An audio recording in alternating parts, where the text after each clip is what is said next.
Indonesia adalah tempat sampah dunia. Hal ini disampaikan oleh rapper asal Amerika yang berpendapat di laman X pribadinya. Meski itu opini, namun faktanya memang seperti itu. Sampah rumah tangga, sampah plastik, bahkan mikroplastik pun menjadi ancaman yang serius. Pembakaran sampah jadi solusinya? Yakin? Bukankah malah menyebabkan polusi lain, seperti udara yang tercemar? Lalu, apakah kita hanya diam saja?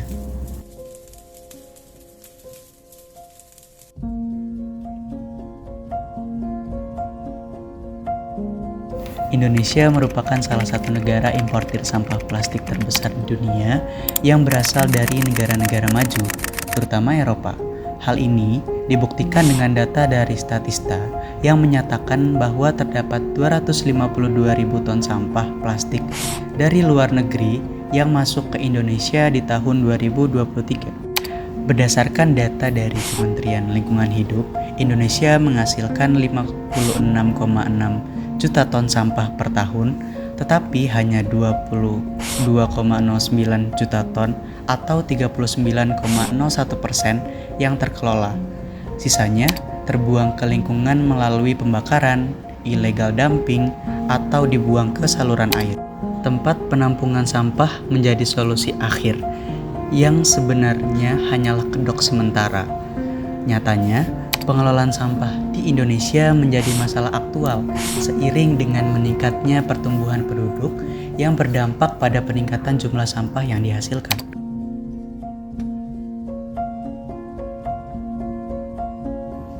Terbatasnya infrastruktur pengelolaan sampah yang memadai adalah masalah utama. Banyak daerah yang memiliki fasilitas tempat pembuangan sampah akhir yang selalu overload dan teknologi modern yang masih terbatas di berbagai daerah. Hal ini kemudian berimbas pada lingkungan alam di mana banyak limbah sampah yang terbuang dan menumpuk ke sungai, pinggiran jalan, maupun area terbuka tanpa pengelolaan lebih lanjut. Baik pemerintah dan masyarakat, keduanya memiliki peran penting dalam mengatasi permasalahan sampah. Hal tersebut sesuai dengan Undang-Undang Nomor 18 Tahun 2008 yang menetapkan kewajiban, hak dan tanggung jawab pemerintah, pemerintahan daerah, masyarakat, dan dunia usaha dalam pengelolaan sampah. Namun, pengelolaan sampah yang dilakukan di Indonesia belum sesuai dengan metode dan teknik pengelolaan sampah yang baik, sehingga menimbulkan dampak negatif bagi kesehatan masyarakat dan lingkungan.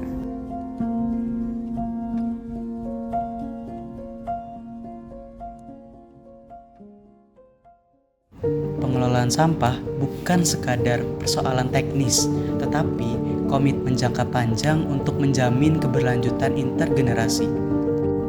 Prinsip keadilan intergenerasi sebagaimana ditegaskan dalam Brundtland Report tahun 1987 bahwa pembangunan harus memenuhi kebutuhan masa kini tanpa mengorbankan pemenuhan kehidupan generasi mendatang.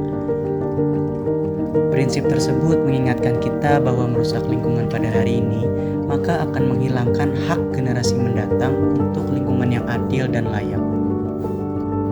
Dan dalam konteks ini, keadilan intergenerasi dibutuhkan untuk memutus masalah sampah.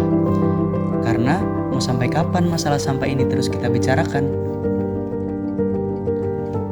Kita perlu membandingkan dengan negara lain yang berhasil mewujudkan keadilan intergenerasi dalam permasalahan sampah. Sejak akhir abad ke-20, Brazil memiliki program daur ulang dengan tingkat partisipasi masyarakat 70%. Keberhasilan mereka bukan hanya dibangun sebagai wacana normatif, namun implementasi nyata yang konkret dan berkelanjutan.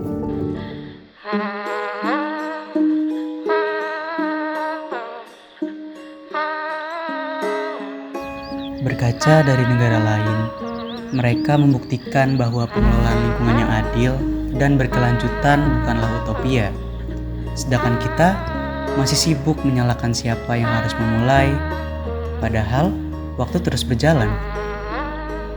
Apakah kita akan terus bergelut dalam retorika tanpa arah, membiarkan sampah menjadi warisan untuk anak cucu kita kelak?